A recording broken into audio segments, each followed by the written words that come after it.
Hey y'all, it's Big James with Life in the Dumps. Today is Thursday. Thinking Thursday. And I've been thinking off and on about this one subject, and then I didn't watch the debates last night, but I watched the highlights and I seen something talk about something I've been thinking about. They were talking about prison and prison reform. Okay. Well, I know a little bit about this actually. Starting back like 2001. Alright. Read an article actually in Playboy magazine about pork barrel prisons and how like congressmen and senators will lobby and push to have these prisons built in their district and be it private or state prisons, you know. And the reason they do that is, although those people are in prison, they count towards the population in that district for whoever, you know, for whatever senator or congressman's in that district. Those people that are in that prison are actually counted, head count is applied to the population in the district. And that allocates money or whatever else, you know, down the road with federal things as well. But, you know, I moved forward a little bit, started looking into it, and I was thinking, it's like, man, this is pretty messed up. I mean, you do a little investigation, you find since like 84, 85 to like 2002, the prison population more than doubled. And a lot of that had to do with the war on drugs, a failing war. That has done nothing but cause people misery and heartache. I mean, you get a drug felony, you might as well just hang yourself. You're ruined. You're not going to find decent work. You're not going to get approved to work good jobs, which sucks. I mean, it's a victimless crime at the end of the day. You know, possession at least. I mean, if you're selling mass amounts of narcotics, that's not cool. But I mean, if you get caught with a bag of dope or a bag of reefer and a month or two later you get caught again, and down the road a year or two you get caught again, bam, that's 3 times you got caught with a bag of weed. Now you're doing 20 years. Rape a little girl and you get 10. I mean, so there is a huge need for reform. I wouldn't say so much right now that it needs to be prison reform. We need to have sentencing reform. If you are convicted of a non-person, non-violent, victimless felony, you should never do time in jail. I mean, you know, you hear people screaming, no victim, no crime. I mean, and I want to believe that, but you got people saying, well, the state's the victim. The state is the victim. Oh, the state's a victim because Joe Blow down there had a bag of reefer in his pocket. The state is a victim of Joe smoking pot. Bullshit.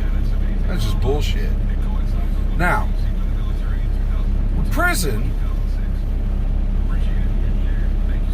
you know, they say the population is more than doubled from 85 to like 2001. The prison patient population more than doubled. And a lot of people that go to prison will get out and reoffend and go back to prison. So it's like this revolving door. They want that, okay?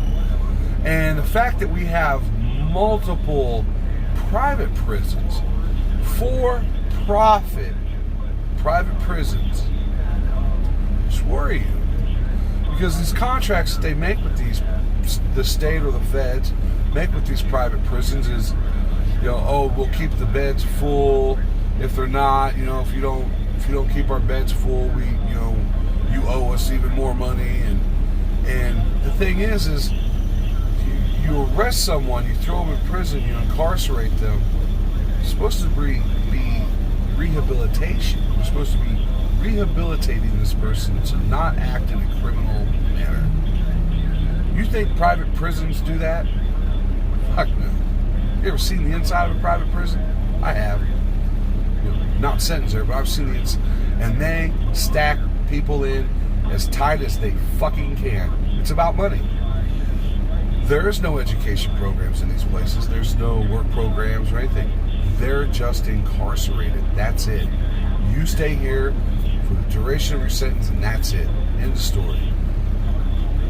Well, what do you think? So you put a bunch of criminals together in a space. What do you think's going to happen? They're going to talk war stories. They're going to bounce ideas off each other. Essentially, they're becoming better criminals. They're going to go out and reoffend. Now, you look at programs overseas in places like Switzerland or Finland, hell, even some of the prisons in England and France, they focus on reform. They focus on rehabilitation. They don't have the numbers like we do in prison. I mean, for Christ's sakes, folks, we're the United States of America, and we incarcerate more people per capita than any other country in the world. Louisiana, per capita, incarcerates more people than any other place in the world. So, the reform that we need is we need education in these prisons. We need sentencing legislation to like these men. I guess what I'm trying to say is we need to really do away with mandatory minimum sentencing. And this 3 strikes you're out crap. I mean, you get, like I said, you get caught with a bag of reefer or something. You get in trouble for the same crime 3 times, you're locked up. You know, a life sentence, which is like 20 years or something. You know, that's absurd. That is absolutely absurd. What we need to be doing is getting rid of these mandatory minimum sentences. We need to be changing the prisons over from incarceration to education and reform and rehabilitation. These men need to be taught life skills. They need to obtain a higher education while they're in there, obtain a trade while they're in there, instead of being used for forced labor per the 13th Amendment. Slavery is illegal unless you're incarcerated, then you're a slave. I mean, look at that. We incarcerate black folks 3 or 4 times more at a rate 3 or 4 times higher than any other people. Race, slavery didn't end. It just kind of changed how it worked, And so that whole, forced labor can be used in prison. The 13th Amendment, it needs to be rewritten. Our prisons need to be about rehabilitation, education. Now you got people that are going to be in there for murder. They're pulling a life sentence, they'll never get out. But at the end of the day, those people, they need to be taken care of too. Just because you made a bad choice doesn't mean you're a bad person. But you wouldn't know that by putting people into those places. Now, one thing I don't share or talk about much is I've been to prison. 24 years ago, I went to prison. Stupid shit. I went to prison over stupid shit. And even then, there was no rehabilitation, no education. These are all funds they cut. Oh, we ain't got the money for it. We ain't got the money for it. Well, how about you stop incarcerating non-violent, non-person felonies? Stop incarcerating people that are convicted of victimless crimes. Use prison for a place for murderers, child molesters, rapists, people that have committed violent crimes need to go to prison.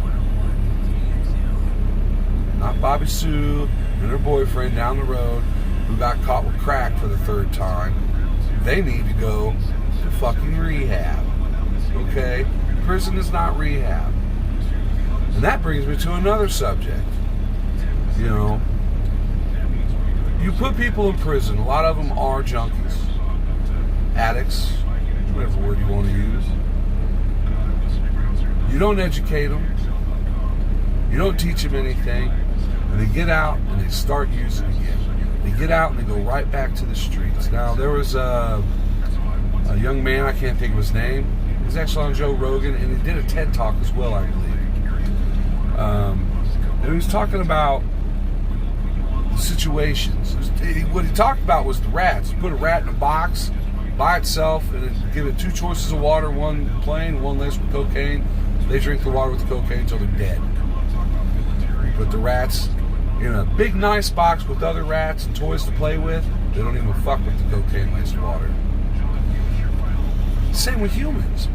You take someone who is down and out, hardcore, on the drugs, you take them, you throw them in jail, you don't provide them with any therapy or anything, and then when you get out, you just open the door and push them out.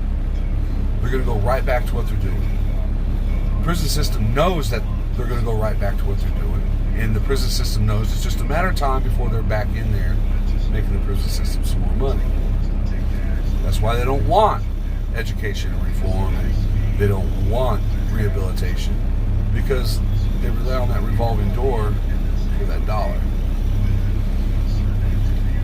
The prison system shouldn't be for profit at all. At all. When I heard about private for-profit prisons, I about lost my shit. I was like, you gotta be kidding me. You know. Now, if you take a junkie or an addict or alcoholic and you put them in jail, and that 12 months or 24 months they're in jail for possession or their third DUI or whatever, you give them counseling. You give them the tools that they need to deal with drug use. And folks, AA, NA, it's not for everybody. We're all uniquely different individuals. And AA works for some folks, but not others. So if we can get to these individuals, each and every one on their level, what works for them, and we work on that, and while we're doing that, we educate them, get them a GED if they don't have that. Maybe, okay, well, let's get you a certificate in completion of a trade. Be a welding, heavy equipment operator, truck driver, barber, whatever. One thing I found really messed up was there's a lot of really good artists in prison. A lot of guys there that do tattoos that are just phenomenal, but when they get out of prison, they can't do tattoos because since they're a convicted felon, they can't get a cosmetology license, and that's what tattoo stuff falls under, is cosmetology. Yeah, so if you got a felony, you can't be a cosmetologist or a tattoo artist. That's just absurd, and that goes back to the doors that close when someone gets convicted of a felony. Just another reason for someone to go back to their old ways. But you give these people a treatment plan, you get them educated, and then when they get out of prison, you just don't push them to the streets. You put them in a halfway house or a supported living situation for another couple months. All right, while you're here, you're gonna find a job, you're gonna work, you're gonna save money, and get your own place. And the science is out. They said people that go from being heavy users who get the help that they need, they get a job, they get housing, they get a car or transportation or whatever, those people are less likely to use. And that goes with just criminals in general as well. I mean, you live in a neighborhood that's economically deprived. There's no work. Living is hard, but you know how to steal. When you get out of prison, you go right back to the streets, and it's already hard to find a job, but now you're trying to find one as a felon who got out of prison. Good luck. That man's going to go back to doing what he knows. And he's not doing it to be malicious. He's not doing it to take over the world. He's doing it 9 times out of 10. He's doing it so he can fucking eat. So he can pay rent, Junkies are doing it so they can get a fix. So, prison reform needs to happen like yesterday. And people need to understand what is really going on here when you have private for-profit prisons that demand that their beds be filled, when you've got prison guard unions lobbying for stricter penalties, lobbying for new laws. It's wrong. Inherently, it's wrong. I don't care who you are. There's no way to defend that. It's wrong. So I say, prison reform, yeah. We start by releasing all drug offenders. All non-violent drug offenders, go home. Just go home. We're not going to incarcerate non-violent, victimless offenders. We're not going to. I don't think we should. Alright? These for-profit private prisons, fuck you. You're done. You had a good run, but we the people know what your bullshit is. You're done. So we get rid of those. The money that we save in spending on these private for-profit prisons, the money we save for people that we shouldn't be incarcerated, we use that money to educate and reform instead of incarcerate and just leave to rot. Yeah, there's a huge problem in prisons. And maybe, oh, our prisons are overflowing. Oh, we need to build more prisons. Maybe you need to look at the fucking programs you have in your prisons and why they're not working instead of building more. Maybe you should look at the laws and the mandatory minimum sentencing bullshit that we have and do away with it. When you say, oh, we built 10 prisons, or we built a couple prisons 10 years ago and now they're overflowing, we got to build more. Take a deep, hard look at your fucking reform. What are you doing for these people while they're there? And those people that say, well, you go to prison for punishment. Yeah, you do. But that shouldn't mean that they shouldn't better their lives while they're there, so when they come out, people are productive citizens of society. I am a number of a small statistic. I did not reoffend. I did not go back to prison. Mainly because that fucking place sucked.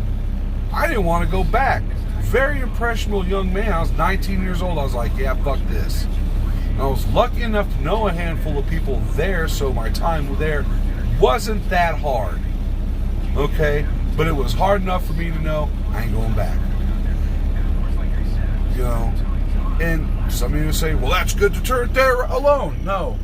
When you got hardcore guys that are in and out because that's the only life they know, someone needs to pull them aside and say, we're going to teach you something different, because this in and out of prison, it's not working for you, man. But at the end of the day, we all know that capitalism rules, and for-profit prisons got money in government. We government officials that have a stake in these for-profit prisons. So, anywho, that's my 20-minute rant, or close to 20-minute rant on Thinking Thursdays, and thinking about private prisons and reform and just getting people better and getting them home. Like I said, I don't think anyone's a bad person at their core. Just surviving the best way they know how in a situation that I think any of us want to deal with. We can do better. I think we should all strive to do better. But anywho, hey, that's my rant. So y'all mother truckers drive safe, and talk to you later.